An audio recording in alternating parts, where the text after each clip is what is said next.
রাষ্ট্রযন্ত্রের গুলি অধিকার আদায়ের জন্য বুক চিতিয়ে দেওয়া আবু সাইদের বুকে, সে গুলি তার বুক ভেদ করে লাগে পুরো বাংলাদেশে। আর এই ডিজিটাল চিত্রকর্মটি ফুটিয়ে তোলা হয়েছে জুলাই স্মরণে আর্ট এক্সিবিশনে। বাংলা পালসের আয়োজনে চট্টগ্রামের শিল্পকলা একাডেমির শিল্পাচার্য জয়নুল আবেদিন গ্যালারিতে চলছে এই চিত্রকর্ম প্রদর্শনী, যেখানে আছে জুলাই আন্দোলনের নানা বাণী, নানা স্মৃতি, আছে শহীদ ওয়াসিম কিংবা শহীদ ফয়সাল আহমেদ শান্ত। একই গ্যালারিতে আছে শহীদ হৃদয়চন্দ্র তরুয়া, রোহিঙ্গা শহীদ নূর মোস্তফা কিংবা শহীদ জিয়াউল হক জিয়া। আছে বীর চট্টলার বুকে শহীদ হওয়া জুলাই বীররা। ছবি যে কথা বলে, ছবি যে একটা ইতিহাসকে ধারণ করতে পারে, এটা বাংলা পার্সের এই এক্সিবিশনে না আসলে আসলে বোঝা যেত।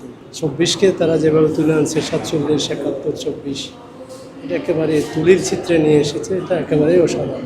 ছোট একটা এক্সিবিশন অনেক তথ্য দিচ্ছে, আমাদেরকে অনেক মেসেজ দিচ্ছে, যার মাধ্যমে আমরা আসলে জুলাই বিপ্লবটা কিভাবে আমাদের ত্বরান্বিত হয়েছে বা আমরা কিভাবে আমাদের স্বাধীনতাটা অর্জন করেছি এটা সম্পর্কে একটা সম্যক ধারণা আমরা পাবো।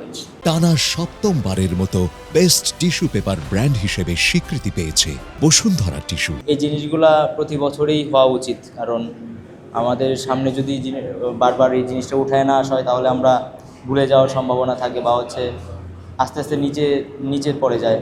তো সেই জায়গা থেকে আমার কাছে মনে হয় যে এটা একটা ইফেক্টিভ উদ্যোগ। গ্যালারির দেওয়ালে ঠাঁই পেয়েছে মোট ৩০টি শিল্পকর্ম। আছে শাপলা কিংবা পিলখানা ম্যাসাকার, এই দেশ কারো নয়, এই দেশের মালিক আমরা। জুলাই গণ অভ্যুত্থানের নানা স্মৃতিকে চিত্রকর্মের মাধ্যমে তুলে ধরতে এই আয়োজনের কথা জানান আয়োজকরা।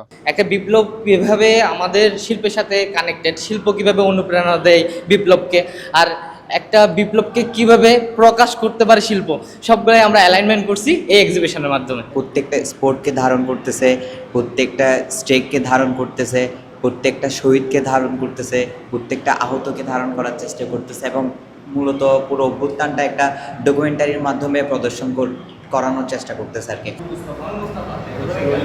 শাদুল আল রাহাত, কালের কণ্ঠ, চট্টগ্রাম।